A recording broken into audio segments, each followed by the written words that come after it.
If one blunt moment got you labelled difficult, you're not broken. You got hit by the horn effect, my friend. On this video, I'll show you why it happens to autistic people so often and give you simple scripts to stop one moment becoming your whole reputation. So let's go. Welcome, my stars of Orion. I'm Orion Kelly, that autistic guy, and I'm all about providing validation and support for autistic people and their loved ones. Let's talk about the horn effect. Humans form snap judgments in milliseconds and then filter everything through that first impression, especially judgments about the vibe of others. So if your style doesn't match the expected neurotypical vibe, warmth, people may assume the worst and keep seeing it everywhere. Let's name the bias, show how it hits autistic adults, and give you practical tools to flip the script. So what is the horn effect? So to understand that, we first have to touch on the halo effect, which is when a single positive trait, so sounding warm, spills over into broader judgments like, well, you're competent, you're kind. Now let me paint the picture. You meet someone once. One moment goes slightly sideways. Maybe you're blunt. Maybe your face is neutral. Maybe you don't do the social sparkle thing. And then bam, their brain writes a whole character biography about you from that single scene. This isn't new, by the way.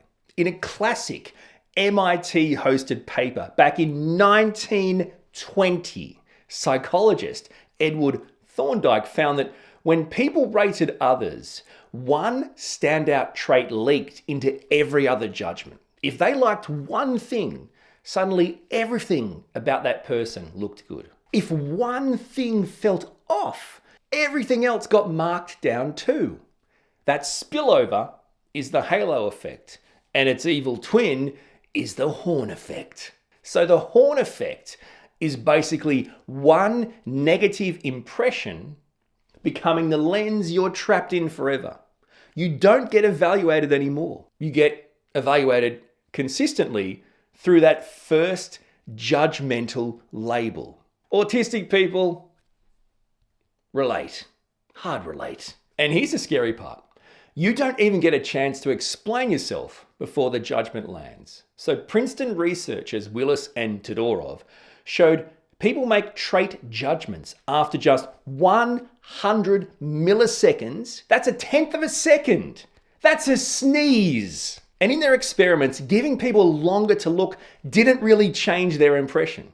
It mostly just made them more confident in the snap judgment they'd already formed. So if your first 10 seconds are different in a neurotypical way, quieter, flatter, more direct, less performatively warm, people often don't wait for the full chapter. They just lock in the headline.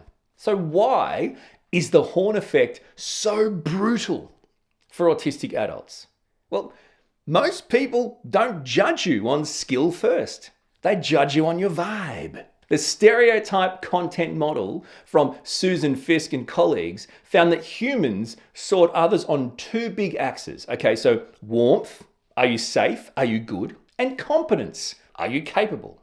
And warmth usually comes first. It's a survival filter. If someone feels cold, awkward, wrong, people unconsciously assume bad intent, even when that person is clearly competent. So, if your autistic communication style doesn't match the expected warmth performance, the small talk, the soft tone, the automatic smiling, the right amount of eye stuff, the room may read you as aggressive, uncooperative, difficult. Not because you are, but because your style doesn't match their template. And why do autistic adults get horn tagged so often? Do you like that? Horn tagged. Let's talk about the bit that hurts the most. You can walk into a room with a clean slate and still not be treated like you have one. And here's why.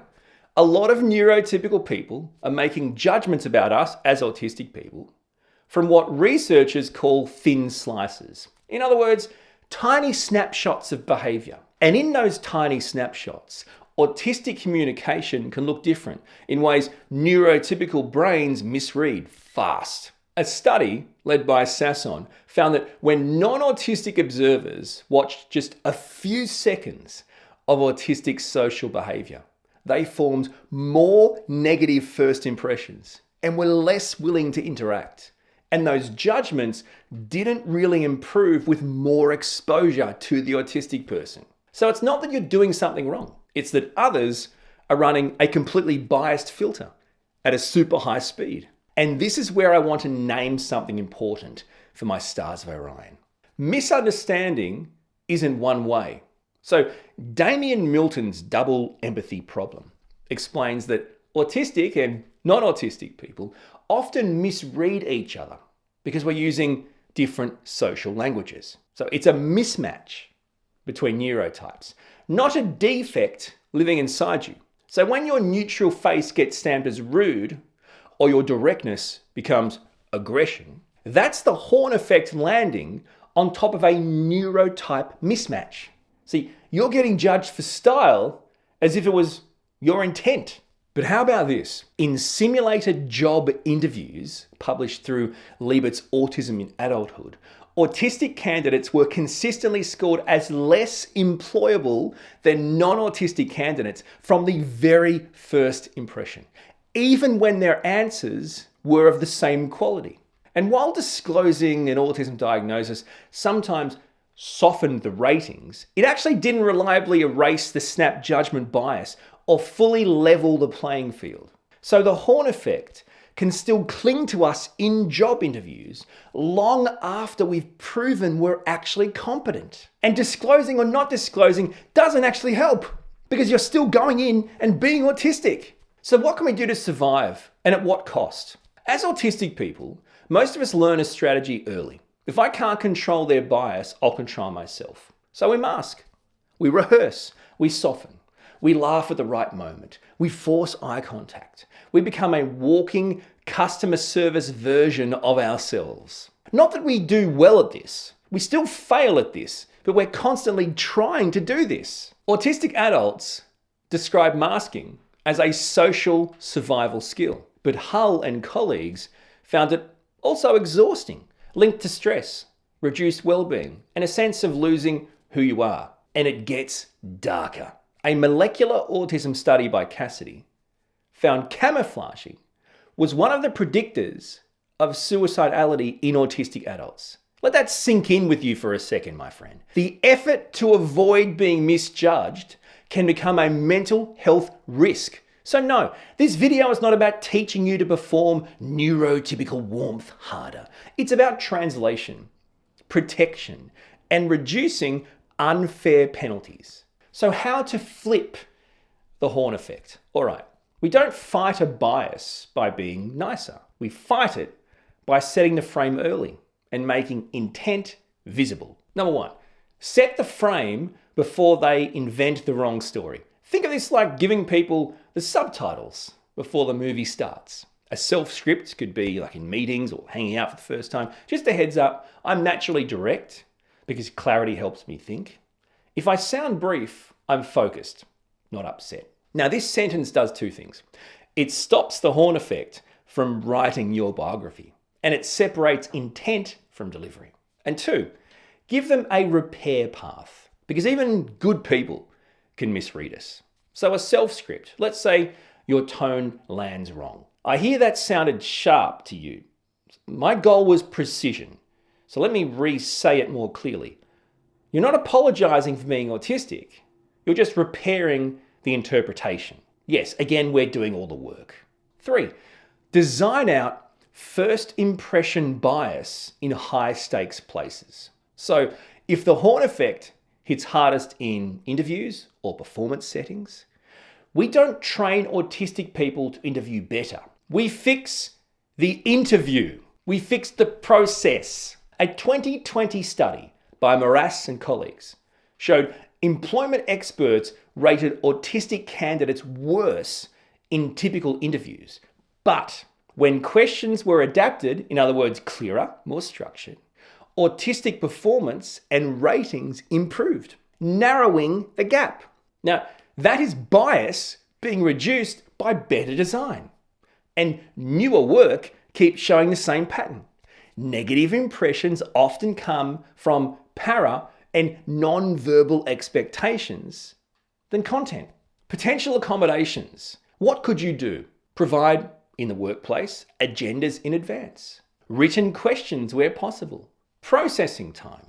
Clear success criteria. Camera off options in any kind of get-together. These don't give us an advantage, by the way. They just give us a fair shot. And I've got a micro toolkit for everyday life. So here are 4 tiny tools that can protect you without shrinking you down or forcing masking. Number 1 is the 2-beat rule. Give me 10 seconds to think. I'll answer. So this stops uncooperative labels before they form. Number 2, content first. Here's what I'm trying to solve. Then I'll tell you how I feel about it. That helps warmth first brains follow your logic. Number 3, check back. What did you hear me say? See, this catches the horn effect misreads really before they happen, or at least early. And number 4, boundary plus translation. I won't mask, but I will translate. Right? That's the sweet spot. So Thorndike's work shows humans spill one impression into an entire character judgment. That's the halo, horn trap. Willis and Todorov showed first impressions can lock in after 1/10 of a second. Sasson's studies show autistic people get penalized in those thin slices fast and unfairly. Milton's double empathy problem reminds us it's a mutual mismatch, not our moral failing. And Hull and Cassidy's research shows masking may reduce horn hits short term, but it costs way too much mentally long term. Now, what's one unfair label that stuck to you after a single moment? Drop it below, even with the translation you wish people had actually heard. And to learn even more, check out my playlist, Autism and Relationships.